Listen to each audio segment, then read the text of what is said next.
মজলিস কবুল করে দাও, কবুল। ওরে আমার মাশুক রে,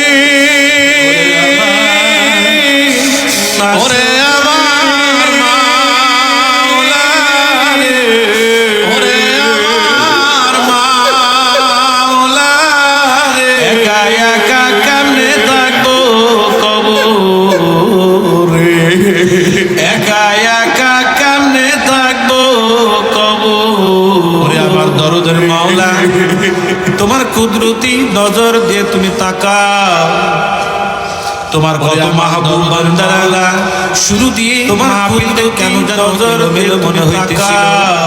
আমার মনে হয় পুরাটা মাহফিলে মাহবুব বান্দারা হয়ে যাইতেছে। কেন তোমার বান্দাদের চোখ দিয়া